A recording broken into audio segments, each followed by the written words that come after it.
Hey everyone, it's Jasmine from Jasmine's Astrology, but you can call me Jay.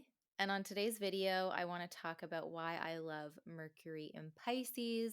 But before that, we should talk about the Mercury Saturn conjunction that just took place in the sign of Aquarius, actually, just before Mercury moved into Pisces. So this all took place on March 2nd. And this was the final Mercury Saturn conjunction in the sign of Aquarius for like the next 27 to 30 years. So, for the next few years, all of the Mercury Saturn conjunctions will be taking place in Pisces, and that's going to have a totally different vibe. Now, because this was the final conjunction in the sign of Aquarius, you might have noticed that it brought a kind of final message for your personal Saturn in Aquarius story. Because, of course, Saturn will be moving into Pisces in just a couple of days as well. So you maybe there was like a long-term plan that was, finalized after a lot of work went towards it, or you came to a place where you felt prepared enough to sort of make a choice about something that's going to have a long-term impact. You might have noticed that with Mercury Saturn conjunctions in Aquarius, the energy was rather conducive for productivity, for being organized, meeting deadlines, and getting ahead of the game on projects and goals.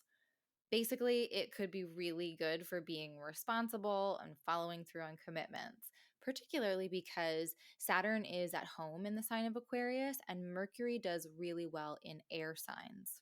So both planets were pretty well set up to combine forces. However, for, a similar reason, there can also be a heaviness to these two planets coming together in this aspect, especially in an air sign. We might really feel the weight of decision making under an aspect like this. We're so in our heads with Mercury in Aquarius, and then Saturn brings this element of pressure. And so we might have also experienced a lot of overthinking and worrying about the decisions that we needed to make because there was this added pressure of like really wanting to do right by our future selves, wanting to make the choices that would be the best for our futures. So yeah, those conjunctions were great for getting stuff done, putting pieces into place for the long haul, but I'll be honest, for somebody that has a Mercury in an air sign natally, which I do, I have Mercury in Libra, and I already kind of do a lot of overthinking and worrying and analyzing. And so I would much prefer to have transiting Mercury relaxing in Pisces.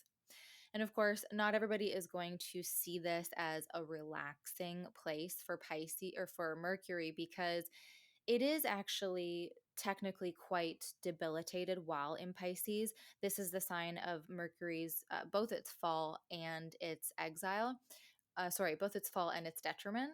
So it's a difficult place for it to express itself. Like in its purest expression, Mercury loves data and details. It really thrives on scheduling and logistics, and it loves to read those like terms and conditions that all of us just scroll quickly through. Now, Pisces, in its purest expression, really isn't very concerned with all of that. It's a mutable water sign. So it's far more interested in emotions, creativity, intuition. It wants to experience things in the body rather than just analyzing them in the mind. So, with Mercury in Pisces, we're invited to consider the details and the data of our inner landscapes, to let go of needing to understand something from a purely logical perspective and embrace the idea that sometimes we know something, like for sure, without being able to articulate it in a traditional manner.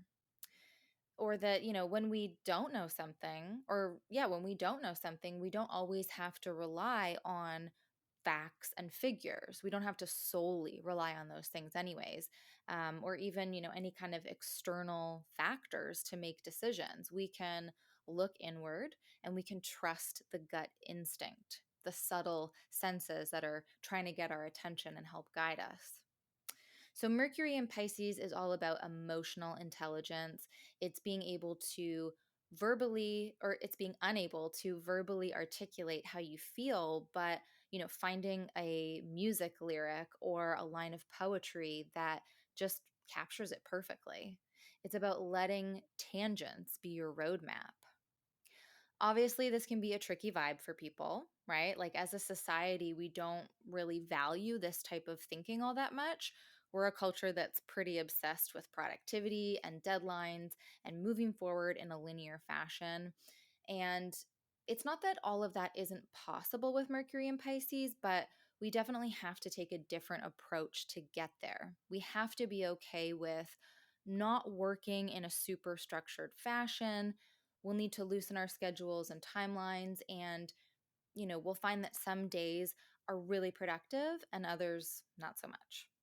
Mercury in Pisces can be kind of messy and almost abstract. Maybe you're good at messy. Maybe that's your regular mode of operation, in which case this transit might not really be that big of a deal.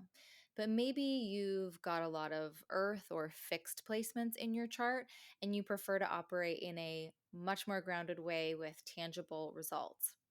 Or you've got plenty of air placements and you're so used to being logical about things. Mercury in Pisces will probably be more challenging for those last two groups.